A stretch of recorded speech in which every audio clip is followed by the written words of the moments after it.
성경 말씀 봅시다. 사무엘상 21장 1절부터 9절까지 교독하겠습니다. 다윗이 노업에 가서 제사장 아히멜렉에게 이르니 아히멜렉이 떨며 다윗을 영접하며 그에게 이르되 어찌하여 네가 홀로 있고 함께하는 자가 아무도 없느냐. 다윗이 제사장 아히멜렉에게 이르되 왕이 내게 이를 명하고 이르시기를 내가 너를 보내는 바와 내게 명령한 바를 아무 곳이라도 사람에게 알게 하지 말라 하시기로 내가 나의 소년들을 몇 차례 처한 것으로 약정하였나이다. 이제 당신의 수중에 무엇이 있나이까? 떡 5덩이나 무엇이든지 있는 대로 내 손에 주소서. 제사장이 다윗에게 대답하였다로되 방용 떡은 내 수중에 없으나 거룩한 떡은 있나니 그 소년들이 분열을 가까이만 아니하였으면 주리라.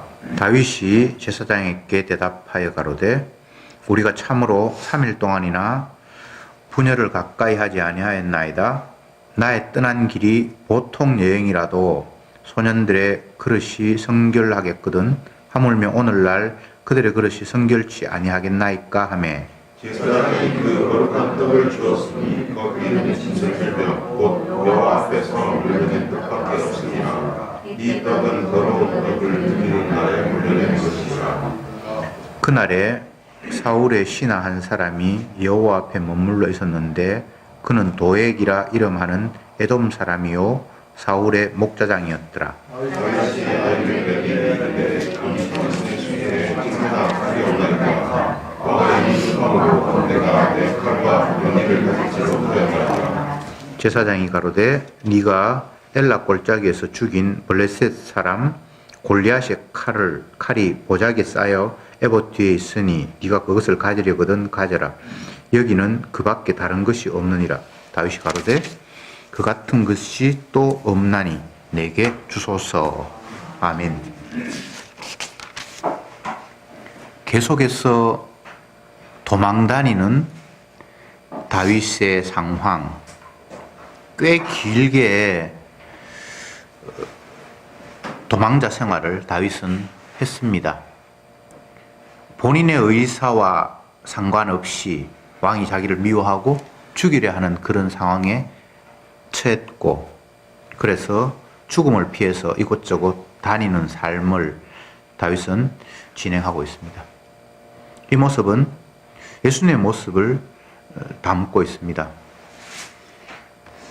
세상에 수많은 사람들이 있지만 그들 누구도 자기가 원하는 삶을 사는 사람은 없습니다. 모두가 주님이 하시는 일을 보여주는, 그것이 긍정적인 역할이든 부정적인 역할이든 계시를 드러내고 하나님의 뜻을 표출하는 일에 그들은 동원되고 사용되는 그런 삶을 산다. 그것이 이 땅에 태어난 인간들의 삶의 모습이다. 이렇게 이해하시면 정확합니다. 오늘 본문에서는 다윗이 제사장 아히멜렉에게 가서 자기가 좀 피해볼까 하는 그런 장면이 펼쳐집니다. 예전에는 선지자 사무엘에게 피해 갔었던 경험도 있고, 근데 이제는 제사장에게 이제 피해서 갔는데 제사장이 깜짝 놀라서 떨며 다윗을 영접하며 1절에 그렇게 돼 있죠. 아히멜렉이 다윗이 갑자기 초췌한 모습으로 도망자의 신분으로 막 자기에게 달려오니까 막 불안해서 떨면서 그를 받아들였다. 이렇게 성경이 기록하고 있습니다. 이미 제사장은 다윗이 왕의 미움을 받아서 쫓겨다닌다는 사실을 알았을 거예요. 선자에 갔었는데도 왕이 그 선자를 잡기 위해서 다윗을 잡기 위해서 선자가 있는 곳을 알아서 신하들을 파송했는데 그들이 갑자기 예언을 하고 성령이 충만해서 왕의 명령을 시행하지 않았고, 또 두 번째 또 보냈는데 또 그들이 예언을 하고, 세 번째까지 보냈는데 그들 역시 선자의 편이 되어버리는 그런 상황에서 사울 왕이 화가 나서 자기가 직접 간다고 했는데 자기도 성령이 충만해서 막 예언을 하고, 이래서 다윗을 해치지 못하고 다윗이 또 도망가고 이런 일이 있었어요. 어쨌건 제사장은 왕이 다윗을 추격하고 다윗은 도망다닌다는 사실을 이미 알았을 것 같아요. 나라 안에서 이미 벌어졌던 일이니까. 그래서 자기에게 도망을 오니까 제사장도 난처하겠죠, 그죠?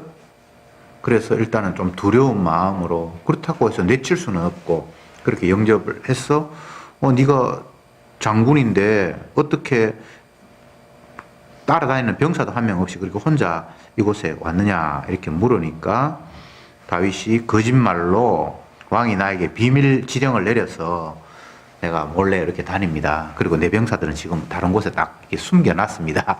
이제 이렇게 거짓말을 하고는 배가 고파서 제사장에게 당신 수중에 먹을 게 좀 없습니까? 이렇게 물었습니다. 그래서 제사장이 하는 이야기가, 내가 뭐 그냥 평소에 먹을 수 있는 음식은 아무것도 가진 게 없고 이곳은 성전이니까 진설병, 하나님 앞에 제사 드리고 진설해서 이렇게 시간만 되면 또 바꾸고 하니까 그 진설병은 있다.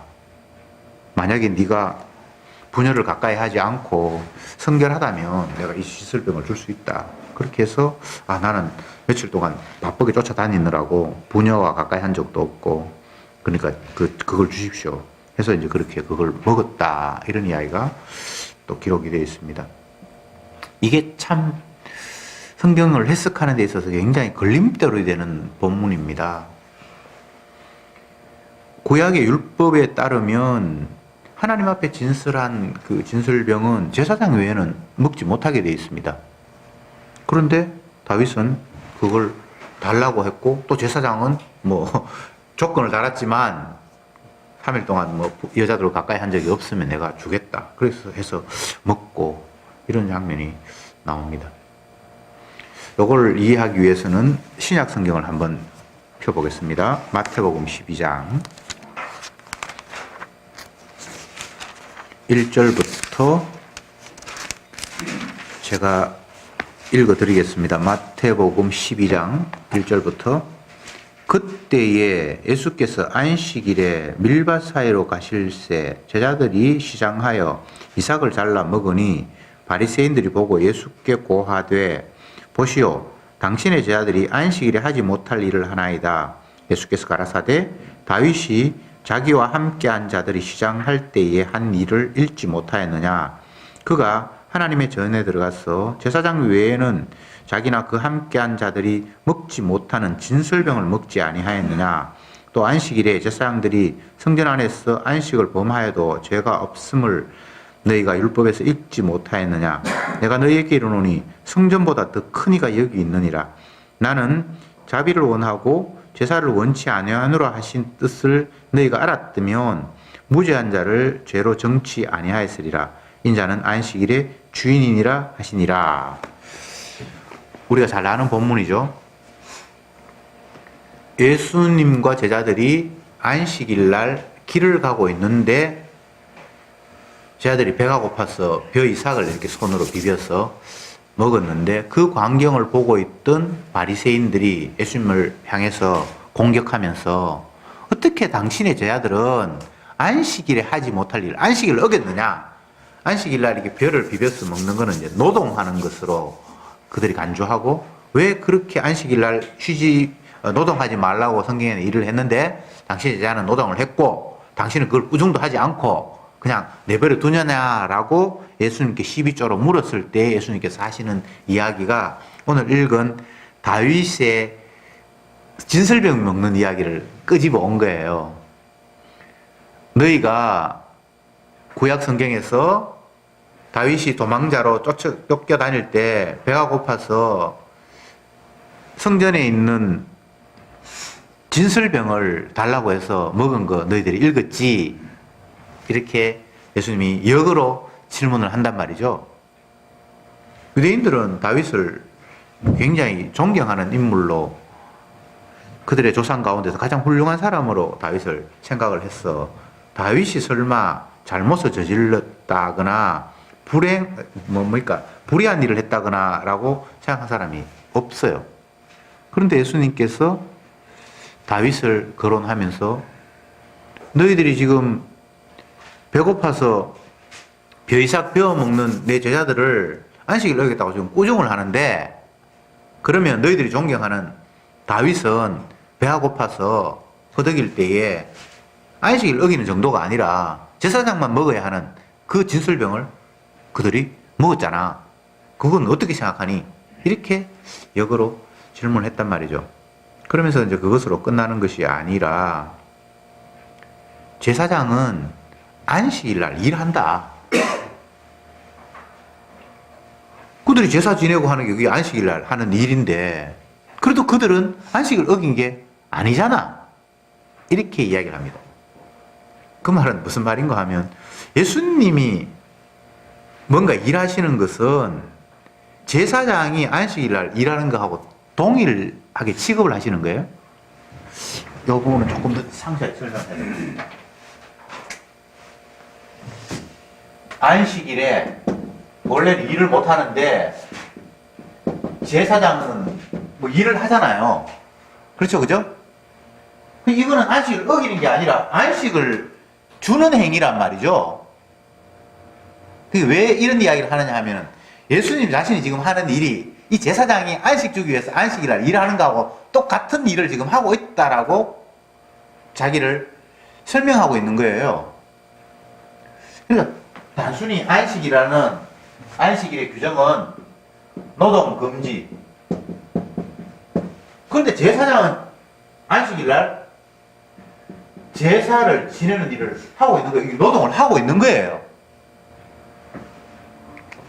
지금 예수님이 다윗을 거론을 하고 본인이 하는 일을 거론을 하고 이렇게 뭔가 이야기를 연결해 가는데, 그 예수님의 이야기 속에 우리가 답을 찾을 수 있는 것이, 다윗은 단순히 율법을 지키나 마냐 하는 그런 인물이 아니라 나의 하는 일을 미리 앞서서 보여주는 그런 역할을 하는 사람이다. 그리고 그 모습 그대로 내가 지금 메시아로서 모든 일들을 감당하고 있다. 그 뒷부분에 가면 인자가 안식일의 주인이다 이렇게 얘기를 해버려요. 내가 바로 안식 주는 자야. 너희들이 나를 지켜서 안식을 얻는 게 아니고 내가 뭔가를 해서 너에게 안식 주는, 나는 너에게 안식을 제공할 유일한 자야. 그러면 다윗도 지금 안식을 제공하는 차원에서 뭔가 움직이고 있는 거예요. 이런 부분이 참 성경을 해석하는데 어려움인데, 구약은 율법 시대다, 우리 흔히 이렇게 얘기를 하고, 그래서 율법을 반드시 지켜야 된다. 율법을 범하는 자는 하나님 앞에 죽임도 당하고 뭐 그렇잖아요. 그런데 구약에서 보면 메시아의 기능을 담당하는 어떤 특정한 인물들이 의도적으로 안식일을 범하는, 의도적으로 율법을 범하는 그런 일들을 하고 하나님께서 그걸 명령하고 이런 대목들이 나와요.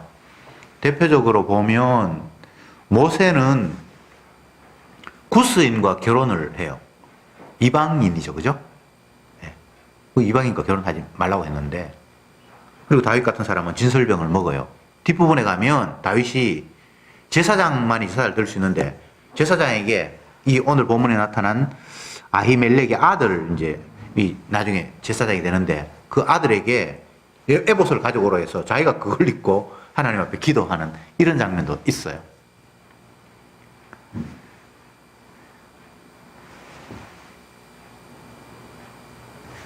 복음은 모든 것들을 다 끌어들이고 응축을 해서 예수 그리스도를 드러내는 거예요. 구약의 율법이 율법으로만 있는 것이 아니라 이 율법이 어떻게 예수 그리스도를 드러내는가라는 측면에서 율법은 존재하는 거예요. 지키라 말라라는 것은 아직 복음을 깨닫지 못하는 상태 속에서만 가능한 이야기고, 복음 안에서는 율법이 지키라 마라 하는 이런 차원이 아니라 그걸 초월하고 넘어서는 거예요. 쉽게 이야기하면 다윗은 제사장 정도가 아니라 그보다 더 뛰어난 그 메시아의 어떤 기능을 담고 자기는 지금 움직이고 있는 거예요. 그러면 제사장의 입장에서 한번 생각해 봅시다. 제사장은 율법을 너무나 잘 아니까 진설병, 하나님 앞에 진설해가지고 제단 앞에 드렸던 그 떡을 제사장 외에는 먹지 못한다는 걸 잘 알고 있는데 다윗이 그것을 줬다? 이것도 특이한 거잖아요. 다윗 앞에 사울 왕은 적들이 쳐들어와서 선지자가 약속 시간에 안 와서 너무 급해가지고 자기가 제사를 드리고 전투에 나갔잖아요. 그랬는데 네가 왜 함부로 제사를 드려? 너 이제 아웃이야. 이렇게 판정이 났잖아요. 그런데 다윗은 그런 게 없어요. 우리가 성경을 보면서 늘 생각해야 되는 것이, 이렇게 하니까 되고 저렇게 하니까 안 되고, 이거는 나쁘고 이거는 좋고, 항상 선악적인 구조 속에서 뭔가를 생각을 하는데, 그런 생각으로 성경을 보면 계속해서 걸림돌이 자꾸 생기는 거예요. 사울은 원래 아무것도 아닌 그냥 죄인의 한 사람이에요. 그래서 하나님 율법을 어긴다는 것 자체는 심판이죠. 죄인이 하나님 앞에 직접 제사를 드린다.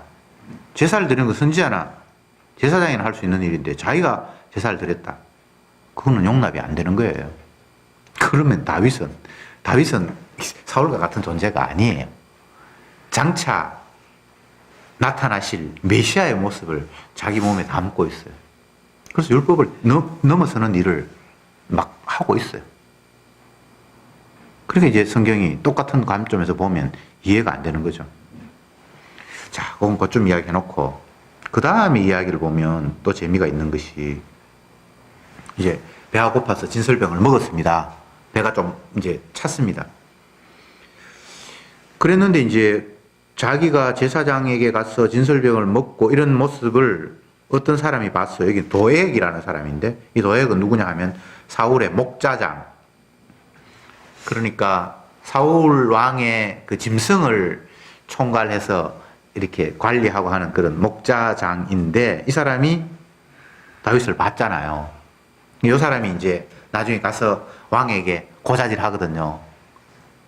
다윗이 제사장에게 가서 숨어 있더라. 떡도 먹더라. 이제 이걸 이야기할 거예요, 나중에. 어쨌든 이 사람이 이제 봤고, 그러니까 다윗이 8절에 아히멜렉에게 이르되 여기 당신의 수중에 창이나 칼이 없나이까? 왕의 일이 급함으로 내가 내 칼과 병기를 가지지 못하였나이다. 제사장이 가로되 네가 엘라 골짜기에서 죽인 블레셋 사람 골리앗의 칼이 보자기에 쌓여 에봇 뒤에 있으니 네가 그것을 가지려거든 가져라. 이렇게 이야기를 합니다. 계속 제사장이 있는 이곳에는 숨을 여건이 안 됐고, 이미 제사장의 사울의 목자장이었던 사람이 또 자기를 봤고, 그러니까 더 이상 또 이곳에 있으면 안 된다는 생각을 하고 다른 곳으로 피해 가기 위해서 제사장에게 또 이상한 걸 요구합니다. 뭐 무기 같은 그런 거 있으면 나 좀 주세요. 너무 급하게 오다 보니까 내가 그거를 못 챙겼습니다. 계속 지금 성전에서 엉뚱한 일이 자꾸 벌어지고 있는 거예요. 먹을 거 달라 그래가지고 하나님 앞에 드린 진설병을 받고, 또 성전에 가서, 뭐 성전이라고 아주 성막이겠죠. 솔로몬 때 성전을 지었으니까 이제 솔로몬 전이니까 어쨌든 제사장이 있는 곳에 가서 무기가 뭐 없냐라고 이렇게 이야기하고, 계속해서 정상적인 상태는 아니에요. 그죠? 제사장에게 요구할 상황이 아니에요. 먹을 거 달라. 그것까지는 좋은데 먹을 거 없으니까 그럼 뭐 진설병도 먹자. 무기 뭐 없냐? 근데 또 다행히 옛날 골리앗을 물리쳤던 그 어떤 전리품이라고 할 수 있겠죠? 그 성전에 대한 어떤 상징적인 것이 마치 성전에 있어서 이거 가지려면 네가 가져라. 다윗의 입장에서는 다시 과거 골리앗을 이겼던 상황을 연상해 볼 수 있겠죠. 여호와 하나님의 이름으로 내가 너에게 나아간다. 너는 칼과 단창으로 내게 나아오지만 나는 만군의 여호와 하나님의 이름으로 네게 나아간다. 그렇게 해서 승리했던 그 상황을 주님이 다시 기억시키는 그런 상황이다. 그렇게 이해를 하시면 좋을 것 같습니다. 계속해서 다윗은 쫓겨다니고 억울한 일을 당하고 왕이 자기를 죽이려 하고 사무엘 선지자에게 피해가 봐도 거기에서도 안전하지 못하고 제사장에게 도망갔는데 거기서도 안전하지 못하고 그러면 도대체 어디를 가야 됩니까? 이 뒷부분에 가면 남의 나라로 도망을 가요. 그런데 그곳에서도 안전하지 못해요. 이런 다윗의 상황을 다윗은 장차 오실 예수님의 모습을 보여주니까 예수님의 모습과 똑같은 거예요. 어디를 가도 예수님은 환영받지 못하고 미움의 대상이고 죽이려 하고 결국은 죽임을 당하는 쪽으로 나아가죠. 다윗이 지금 자기가 의도하지도 않았는데 그 예수님의 장차 살아가야 할 모습을 자기가 미리 뒤집어 쓰고 지금 움직이고 있는 거예요. 그런데 공교롭게도 그 누구도 다윗을 자기가 원하는 대로 어떻게 하지를 못해요. 주님께서 함께하고 계시니까. 다윗의 입장에서는 죽을 지경이에요. 사울왕의 아들이 자기의 편인가 싶어서 가봤더니만 물론 뭐 자기를 해치지는 않지만 그도 자기를 지켜줄 수 없고 선지자에게 갔는데 그것도 안전하지 못하고 제사장에게 갔는데 거기도 안전하지 못하고 뭐 남의 나라의 피해도 안전하지 못하고 늘 불안하고 초조하고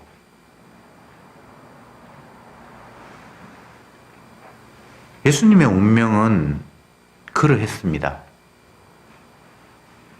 우리는 편안한 삶을 원하고 결핍이 없는 삶을 원하고 항상 평강을 소망을 하면서 살아갑니다.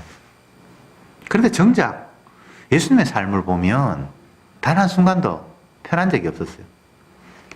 예수님의 표현 가운데 이런 게 있습니다. 인자는 머리 둘 곳도 없다. 공중의 새도 들의 여우도 자기 깃들 공간이 있는데 인자는 머리 둘 곳이 없다. 이 땅에서 하나님의 아들이 편안하게 거할 수 있는 그 어떤 곳도 존재하지 않았다는 이야기를 예수님이 하고 계시는 거예요. 그러면 주님의 자녀라고 하는 저와 여러분들은 주님은 머리 둘 곳도 없었는데 다윗 같은 사람은 주님에 붙들려서 주님이 하시는 일을 적을 물리치고 어쨌든 그렇게 자기의 목숨을 아끼지 않고 나아갔는데 그 결과가 자기 백성들로부터 왕으로부터 아니면 세상 그 어떤 곳으로부터도 환영받지 못하고 수용되지 못하는 그런 삶을 살아가고 있는 양상. 그러면 저희들이 이 땅에서 편안하게 살아야 되겠다라는 그런 생각 자체가 이게 얌체 없는 일이에요. 예수님도 안 그랬고 주님의 은혜로 붙들려 있는 이런 사람들의 모습도 이러한데 우리는 주님의 자녀라고 하면서 이 땅에서 하늘나라에서는 당연히 평강이지만 이 세상 나라에서 자꾸 평강을 꿈꾸고 있는 거예요. 그 자체가 뭔가 잘못됐다는 생각이 들지 않습니까? 주님은 이 세상에서 핍박받으면서 죽임을 당했는데 우리는 이 세상에서 환영받으면서 편하게 살려고 하는 그런 발상 그 자체가 이게 좀 이상한 거예요. 구약의 선지자도 신약의 사도들도 세상에서 평안을 누릴 수는 없었습니다. 왜냐하면 세상은 사단이 주인이 되어서 장악하는 곳이기 때문에 세상 주인은 마귀예요. 그러니까 성도가 이 세상에서 환영받고 인정받고 편안하게 산다는 그 자체는 그건 뭔가 이상한 거예요. 예수님의 제자들이 세상에서 미움을 받고 핍박을 받을 때 예수님께서 하신 말씀이 세상이 너희를 미워하는 이유는 너희가 미운 것이 아니라 내가 미워서 너희를 미워하는 것이다. 왜냐하면 너희는 내게 속했기 때문에. 너희는 세상에 있지만 세상에 속하지 않고 나에게 속한 사람이거든. 그러니까 너희들을 미워하는 거야. 그러니까 당연히 세상에 속할 수 없는, 세상에 머물러 있지만 하나님의 편에 속한 성도는 이 세상 나라에서 핍박이 지극히 당연한 거예요. 그래서 여기서 평안하다라는 걸 꿈꾸는 것 자체가 전체적인 하나님의 계시의 약속을 배척하는 거예요.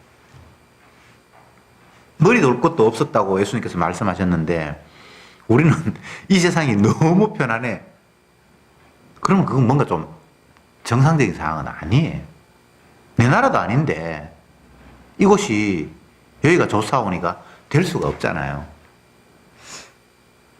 항상 떠날 준비를 할 수밖에 없고 나그네요, 행인이요, 이방인으로 살 수밖에 없는 것. 다윗이 아니라 아브라함이 하나님의 지시에 의해서 자기가 거주했던 본토 아비 친척 집을 떠나서 갈 바를 알지 못하고 갔습니다. 하나님 지시에 따라서. 그러면 지시에 따라서 왔으면 그곳에서 편안해야 되잖아요. 그런데 가는 곳마다 쫓겨다니는 거예요. 뭐 아내를 겁탈하려고 하는 사람이 없나, 뭐 우물을 파놓으면 그걸 미커버리고 또 다른 데로 쫓아가고. 그래서 아브라함의 삶을 나그네와 행인같이 살았다. 이렇게 이야기를 했어요. 그것도 자기가 원해서 간 거 아니고 하나님이 가라고 해서 갔는데 그곳이 나그네였고 행인일 수밖에 없는 그런 삶을 살았다는 거잖아요. 이걸 오해하면 안 됩니다. 하나님이 가라고 한 곳에 지시대로 안 했으니까 나그네 행인처럼 살지. 하나님 지시한 대로 가면 거기서 평안이 있지. 이렇게 생각하면 안 됩니다. 하나님 지시한 곳에 갔는데 그것이 역시나 나그네와 행인의 삶인 거예요. 이 성도가 이런 존재입니다. 바랄 걸 바라야죠. 바랄 수도 없는 걸 자꾸 바란다는 것 자체가 이게 지금 마귀가 자꾸 우리를 흔들고 있는 거예요. 이 세상에 평안이 없습니다. 잠시 잠깐 있다가 사라져버릴 곳이기 때문에 평안이 있어 봐야 그건 큰 의미가 없습니다. 저는 나그네 행인 이런 본문이 나올 때마다 제가 뭐 나그네로 행인으로 살아본 적이 없어서 겨우 떠올리는 게 여름이나 그럴 때 야외에 가서 텐트 쳐가지고 하루 이틀 있어본 기억은 있거든요. 내 집은 아니잖아요. 근데 텐트 치는 그 공간이 뭐 바닷가일 수도 있고 아니면 산 있을 수도 있고 근데 집처럼 편하진 않잖아요. 아무리 좋은 공간이라도. 또 괜찮고 반반한 자리는 다른 사람이 이미 다 텐트 쳐놨어요. 대부분. 그러면서 불편한 잠을 하루 자고 이렇게 하면서 에이 이제 뭐 내일이면 집에 돌아갈 건데 뭐. 나그네와 행인이라는 것은 잠시 오늘 여기 머물러 있지만 시간이 지나면 내 원래의 곳으로 돌아간다라는 거잖아요. 그 성도가 이 땅의 삶을 그렇게 살 수밖에 없다는 거예요. 예수님이 그러했고 사도들이 그러했고 뭐 아브라함이 그러했고 모든 성도들은 그런 삶을 사는 거예요. 근데 자꾸 잠시 있다가 사라져버릴 나그네와 행인처럼 살아야 될 이방인처럼 이 땅에서는 내 땅이 아니니까 살아야 될 우리가 외국인처럼 살아야 될 우리가 자꾸 이곳에서 여기는 내 나라네 이건 내 것이네 자꾸 뭔가를 안정을 추구한다는 그 자체가 잘못된 발상이에요. 이 땅에서는 평안이 없습니다. 평안이 있으면 그건 문제가 있어요. 다만 주 안에서 평안한 건 있죠. 외부적인 환경은 엉망진창이라도 그럼에도 불구하고 주 안에서 평안이 있죠. 그것 외에 세상이 나에게 평안을 준다는 것을 꿈꾸는 것은 머리 둘 것도 없다는 예수님의 그 걸음과 너무 배치되는 것이어서 그건 성도가 꿈꿀 게 아니에요.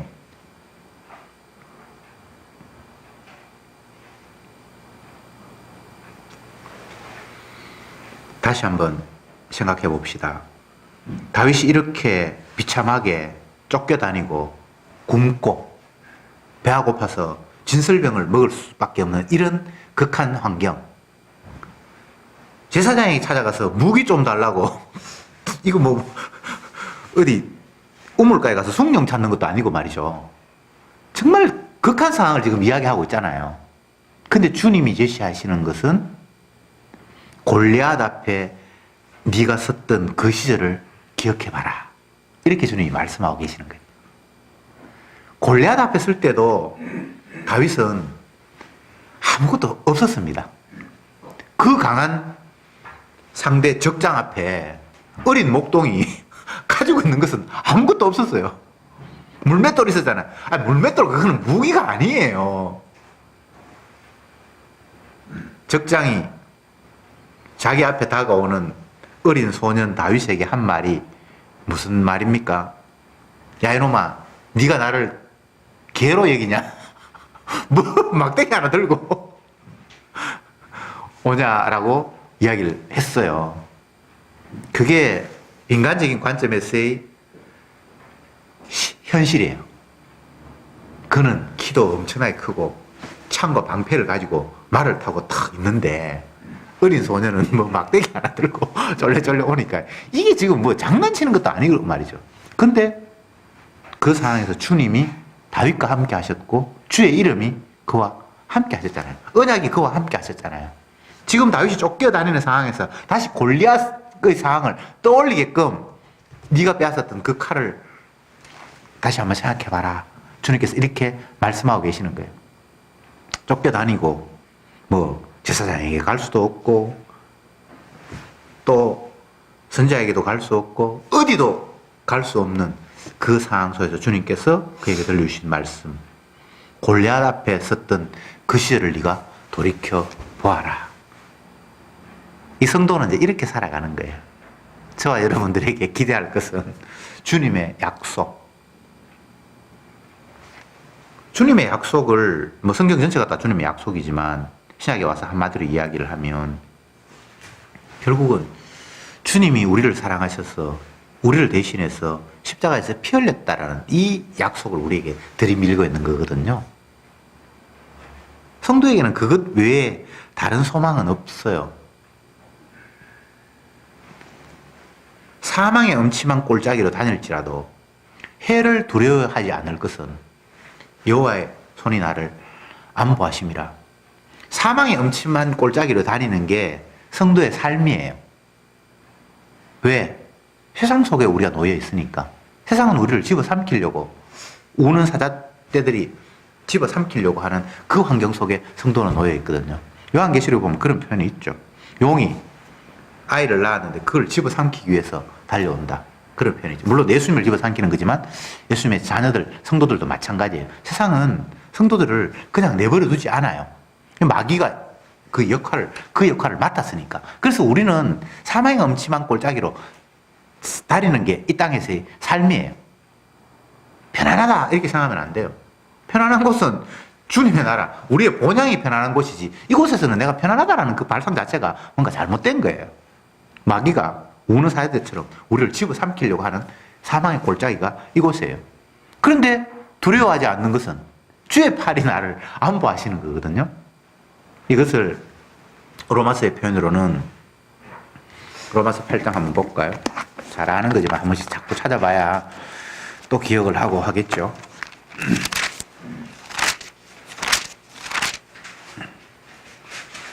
8장 1절 같이 한번 읽어볼까요? 시작. 그러므로 이제 그리스도 예수 안에 있는 자에게는 결코 정죄함이 없나니. 그리스도 안에 있는 자에게는 결코 정죄함이 없나니. 우리가 정죄받을 이유가 없거나 깨끗함이 아니에요. 나는 정죄를 당연히 받아야 할 죄인인데, 그런데 그리스도 예수 안에 있으면 정죄함에서 해당 사항이 없는 거예요. 뒷부분을 보면 죄와 사망의 법에서 너희들이 해방되어서 은혜 안에 주님의 용서 안에 담겼기 때문에 마귀가 너를 어떻게 하지 못한다. 요게 사망의 엄침한 골짜기를 다닐지라도 해를 받지 않는 이유예요. 이게 성도의 운명입니다. 그러니까 우리는 죽거나 사나 주님의 약속 말고는 기대할 게 없어요. 아이고, 좀 쫓기고 굶주리고 나를 집어삼키려고 하는 이 원수가 좀 없어져 버리고 그냥 좀 편안했으면 살아면 좋겠다. 그건 우리가 요구할 수 있는 게 아니에요. 세상 가운데 있는 성도는 나그네잖아요. 저 편이 아니잖아요.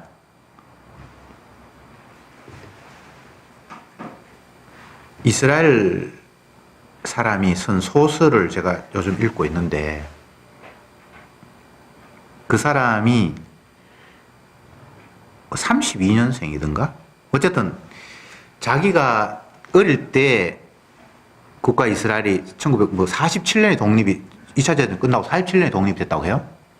그러니까 32년생이니까 47년이면 뭐 열 몇 살 그럴 때부터 자기가 겪었던 일들을 쫙 기록을 하고 있는데 1947년 이전에는 예수님 십자가에 못 박혀 난 이후에 로마가 디도 장군이 예루살렘 성전을 다 부수고 그때는 완전히 그들이 전 세계로 다 흩어져 버렸거든요.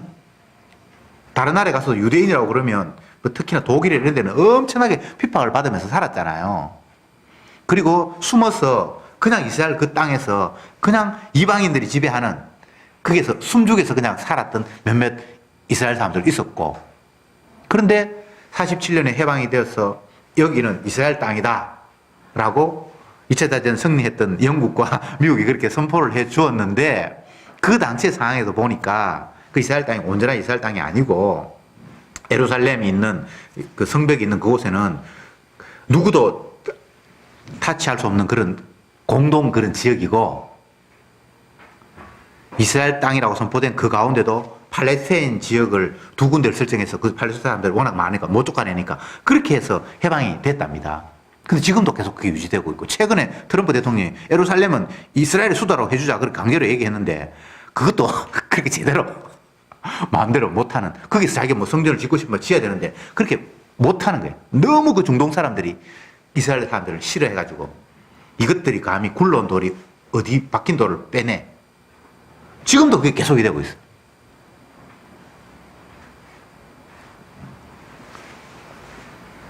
제가 뭘 설명하려고 하는가 하면 내 곳이 아니다. 남의 곳에 내가 머물러 있다라는 것이 얼마나 어려운 여건인가를 제가 말씀을 드리는 거예요. 얼굴 색깔 똑같고 내가 이 나라 사람이고 이 나라 말하고 이렇게 살아가는 사람들이야 자기 동네니까 괜찮지. 근데 얼굴색 다르고 말도 어눌하고 이방 사람이라 다른 나라에서 왔어. 그러면 아무리 친하려고 해도 이질감을 느낄 수밖에 없는 거잖아요. 성도의 삶이 이 땅의 삶이 그런 거라는 거예요. 그런데 주님 뭐라고 이야기합니까? 두려워 마라. 누가 너희들을 손대지 못한다. 정죄함이 없다.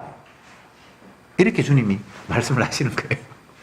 그러니까 내가 깨끗하게 살아야 돼, 훌륭하게 살아야 돼, 뭐 이런 이야기가 아니라 너는 이 땅에서 나그네고 행인처럼 너 본향은 따로 있는데 네가 이 땅에 왔으니까 이곳은 내가 살 곳이 아니야 라고 온몸으로 보여주고 그럼에도 불구하고 이곳 가운데서 나를 지키시는 분이 계신다는 사실을 또 그들에게 전파하고 그들은 자기의 동질감을 가지고 자기 힘으로 살아가는데 세상은 성도는 그 가운데서 여호와 하나님의 통치를 기다리며 살아가는 사람.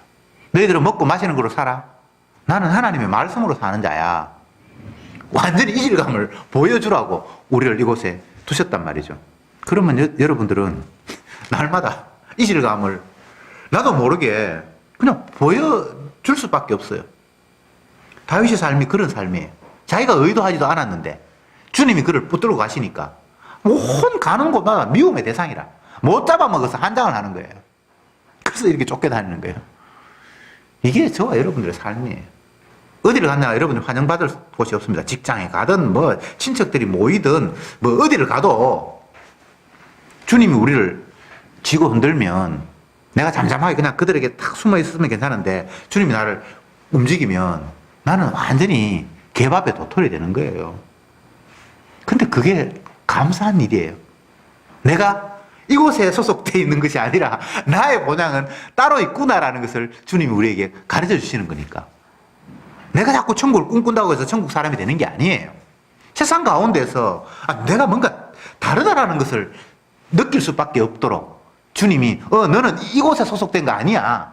몸이 비록 이곳에 있지만 네 본향은 따로 있어라고 주님 우리를 일러주실 때에 다윗처럼 이런 삶을 살 수밖에 없잖아요. 쫓겨다니는 거 힘들죠. 어렵죠. 다윗도 두려워해요. 겁나서 벌벌 떨어요.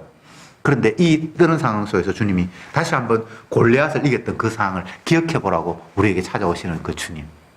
우리가 기대할 것은 주님이 함께 하시겠다라는 약속 외에는 없습니다. 기도합시다.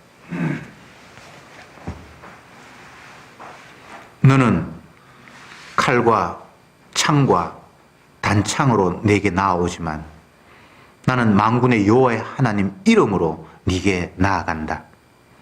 주여, 우리의 삶 속에서 날마다 다윗의 그 고백이 튀어나올 수 있도록 주여 저들을 인도해 주옵소서. 예수님의 이름으로 기도드립니다. 아멘.